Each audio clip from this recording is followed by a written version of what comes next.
بسم اللہ الرحمن الرحیم۔ السلام علیکم۔ زمزم ٹاکس میں خوش آمدید۔ وزیر اعظم نے کی اور جو معیشت کے حوالے سے مثبت اشارے آ رہے ہیں، مثبت خبریں آ رہی ہیں، اس پر بھی تفصیل سے روشنی ڈالی۔ اور میں سمجھتا ہوں کہ جو معیشت کا استحکام ہے، اس کی بنیاد 16 ماہ کی اس حکومت میں رکھی گئی جب وزیر اعظم نے ڈیفالٹ سے ملک کو بچایا۔ اور میں سمجھتا ہوں کہ ان کی بڑی کاوش ہے کہ جو IMF کے ساتھ جس لیول پہ مذاکرات چلے اور ان مذاکرات کے نتیجے میں ایک سٹینڈ بائی ایگریمنٹ ہوا، جس کی وجہ سے آج آپ دیکھیں کہ اس کے ثمرات ہم دیکھ رہے ہیں کہ ڈالر کس طرح اس زمانے میں فلکچویٹ ہو رہا تھا، کبھی 300، کبھی 290، کبھی 280، اور روپے کی قدر میں کمی دن بدن واقع ہو رہی تھی۔ تو روپیہ جو ہے اس کی قدر میں اضافہ ہوا اور ایکسچینج ریٹ جو ہے وہ کنسسٹنٹ ہو گیا، اور ہم نے دیکھا کہ اس کے بعد ایکسچینج ریٹ جو ہے وہ مستحکم رہا۔ اور مجھے یاد ہے ان 16 ماہ کے دوران ہمارے جو ایکسپورٹرز ہیں ان کو بڑی مشکلات تھیں کہ جب آپ کوئی بھی آرڈر بھجواتے ہیں ملک سے باہر تو وہاں پہ وہ ڈالر کے ریٹ کے مطابق آپ بھیجتے ہیں۔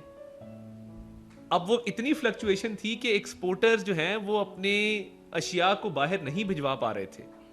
ایل سیاں کئی دفعہ نہیں کھلتی تھیں، ایل سی کھولنے میں مشکلات کا سامنا ہوتا تھا۔ تو میرا خیال ہے we've come a long way، ہم نے بہت سفر طے کیا ہے جس کے نتیجے میں روپیہ مستحکم ہوا ہے، معیشت جو ہے وہ آہستہ آہستہ لفٹ آف کر رہی ہے۔ اور آپ نے دیکھا کہ اسٹاک ایکسچینج کو اگر آپ دیکھیں، جب سیاسی استحکام آتا ہے اور جس طریقے سے IMF کے معاہدے طے ہوئے ہیں، ابھی بھی سٹاف لیول اگریمنٹ ہوا ہے، تو سٹاک ایکسچینج میں بڑا ایک مثبت رجحان دیکھنے میں آیا۔ آج بھی ریکارڈ پوائنٹس کا اضافہ ہوا ہے۔ تو یہ تمام چیزیں ملک میں کاروبار کی آسانی کے لیے، فورن ڈائریکٹ انویسٹمنٹ کے لیے، ڈومیسٹک انویسٹمنٹ کے لیے بہت اچھی ہے۔ اور جو بلومبرگ ایک بڑا اچھی شہرت کا حامل بین الاقوامی مالیاتی جریدہ ہے، جس نے یہ پریڈکشن دی ہے، اور ہم امید کرتے ہیں کہ انشاءاللہ تعالیٰ ایسا ہو کہ مہنگائی جو ہے وہ اگلے سال 15% پہ آ جائے گی۔ اور جو پرسوں بھی رپورٹ آئی کہ اب اس میں کمی واقع ہونا شروع ہو گئی ہے، 2% کا فرق پڑا ہے، تو میں سمجھتا ہوں کہ یہ بڑے مثبت رجحانات ہیں جن کی طرف ہم گامزن ہیں۔ اور PIE کی پرائیویٹائزیشن میں میڈیا کا بھی شکریہ ادا کرتا ہوں، میڈیا نمائندگان کا، بیٹ رپورٹرز کا، نیوز ڈیسک والوں کا، کہ آپ نے نیشنل کاز کے لیے، اس ملک کے لیے، دیکھیں یہ پاکستان ہے تو ہم ہیں، ہم پہلے پاکستانی ہیں، پھر سیاستدان ہیں، صحافی ہیں۔ پاکستان پہلے ہے، سیاسی جماعتیں، سیاست بعد میں ہے۔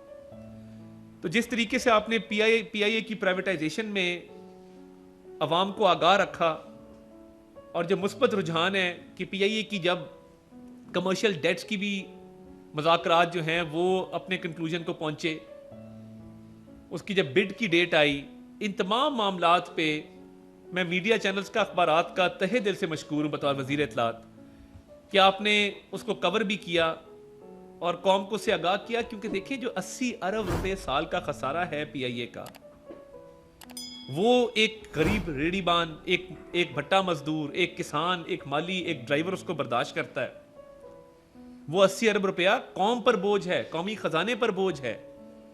اور نجکاری کے ذریعے آپ دیکھیں کہ کس طریقے سے ایک تو ریونیو ہمیں آئے گا، اور اس خسارے کا بوجھ جو ہے وہ سرکاری خزانے پر نہیں ہوگا۔ تو میں بڑا شکر گزار ہوں، اور میری یہی اصرار رہی ہے کہ ہم نیشنل ایشوز پہ سیاست کریں، ہم معیشت کے استحکام کے لیے سیاسی استحکام کی طرف جائیں، اور اس میں سب نے اپنا کردار ادا کیا ہے۔ تو آج معیشت کے حوالے سے بھی بات ہوئی، اور امید کی گئی کہ IMF کی جو بورڈ کی منظوری کے بعد جو پہلی ٹرانچ آنی ہے، انشاءاللہ تعالیٰ امید ہے کہ وہ اس ماہ پہ مکمل ہو جائے گی۔ تو میں یہ سمجھتا ہوں کہ یہ تمام جو مثبت اشاریے ہیں اور جو مثبت رجحانات ہیں، انہی کو آگے لے کر چلیں گے تو جس طرح بلومبرگ نے کہا کہ گروتھ میں بھی اضافہ ہوگا, جو شرح نمو ہے اس میں اضافہ ہوگا, تو تمام تر فوکس اکانومی کے اوپر ہے. اور وزیر اعظم کی ذاتی کاوش سے اب ایف بی آر کی ڈیجیٹلائزیشن ہونے جا رہی ہے, جہاں پہ کئی 100 ارب روپے کا سالانہ نقصان ہوتا ہے. تو میں سمجھتا ہوں کہ دیکھیں, یہ ملک ہے تو سیاست ہے, یہ ملک ہے تو سیاستدان ہیں, تو اس لیے ہمیں معیشت کو سیاست کی نظر نہیں کرنا. اور اس میں میری ایک اور التماس ہوگی, بڑے ادب کے ساتھ میں گزارش کروں گا.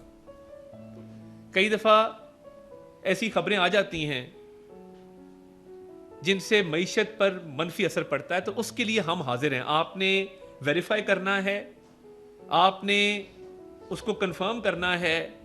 ہماری منسٹری کے دروازے کھلے ہیں, ہم آپ کے سامنے حاضر ہیں, ہمارے سے کنفرم کر لیں.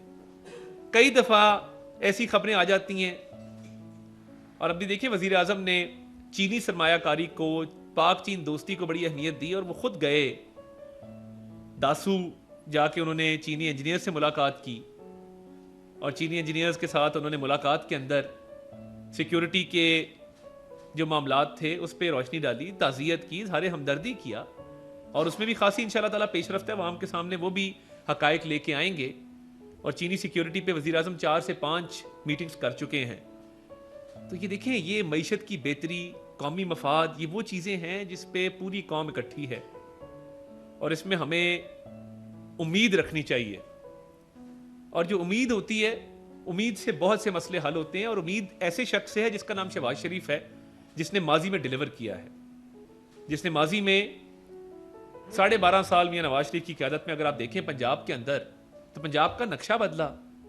اس کے بعد اب مریم نواز شریف صاحبہ بہت اچھا کام پنجاب کے اندر کر رہی ہیں. تو دیکھیں, یہ امید اور جو ڈیلیوری ہے یہ ساتھ ساتھ ہے. اور میں سمجھتا ہوں کہ آج کابینہ کو تفصیلی بریفنگ اس حوالے سے بھی دی گئی, اور باقی معاملات بھی زیر غور آئے, اور اس پہ بڑی سنجیدگی سے غور ہوا. اور ہم نے اب آگے جو چیلنجز ہیں ان سے نمٹنے کے لیے مزید حکمت عملی بھی بنانی ہے, اور سیاسی جماعتیں اس پر انشاءاللہ تعالیٰ اکٹھی ہوں گی. پارلیمنٹ کے فورم پہ بھی آج ایک گرینڈ الائنس کا بھی ایک اعلان کیا گیا ہے. تو اس گرینڈ الائنس میں باقی کون سی جماعتیں شامل ہیں وہ نام نہیں بتایا گیا.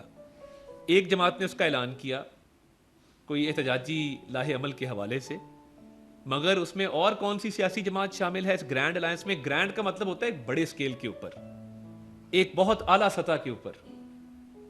تو گرینڈ الائنس میں کوئی 1-2 جماعتوں کا نام اگر بتا دیتے تو اچھا ہوتا. اور میں سمجھتا ہوں آج خوش آئند ہے کہ ڈاکٹر عاصم صاحب جو فزیشین ہیں, بشرا بی بی کے, انہوں نے آج ان کی صحت کو تسلی بخش قرار دیا ہے. اور جو ایک افواہ سی چل رہی تھی وہ دم توڑ گئی ہے, اور انہوں نے اس حوالے سے ٹی وی پہ انٹرویو بھی دیا اور کہا کہ وہاں پہ ان کو کوئی ایسی دقت نہیں ہے جس کی وجہ سے کوئی صحت کی خرابی کا معاملہ ہو.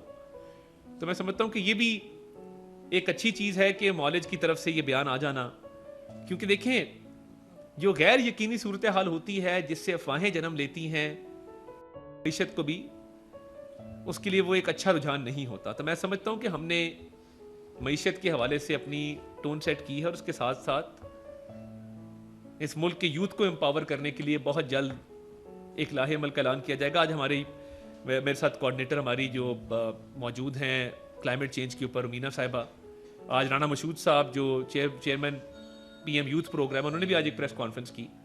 تو یہ ساری چیزیں ہیں جن کو ساتھ لے کے چلنا ہے. کلائمیٹ چینج ہے, یوتھ ہے, اور یوتھ کو انگیج کرنا ہے, کیونکہ ہمیشہ ہماری یوتھ کے حوالے سے اچھی پالیسی رہی ہے کہ لیپ ٹاپ سے لے کے, پیف اسکالرشپ سے لے کے, دانش اسکول سے لے کے, یونیورسٹیوں کی اپ گریڈیشن سے لے کے ہمیشہ ایک اچھا کردار ادا کیا گیا ہے یوتھ امپاورمنٹ کے لیے. اور پی ایم نے پچھلے دنوں جو ملاقاتوں کا سلسلہ شروع کیا, پاکستان کے ہیرو ہیں وہ جیولن تھرو, اور جو اب جنوبی افریقہ جا رہے ہیں ان کے ویزے کی بھی فیسیلیٹیشن کی گئی, ارشد ندیم, اور ان کا مقابلہ ہر سال ہوتا ہے ایشین گیمز میں بھی, اور اولمپکس میں بھی وہ پاکستان کی نمائندگی کرتے ہیں اور ہمیں میڈل ہمیشہ لے کے دیتے ہیں. تو اس حوالے سے بھی وہ وزیر اعظم کا پورا فوکس ہے ینگ جنریشن پہ, سپورٹس کے اوپر.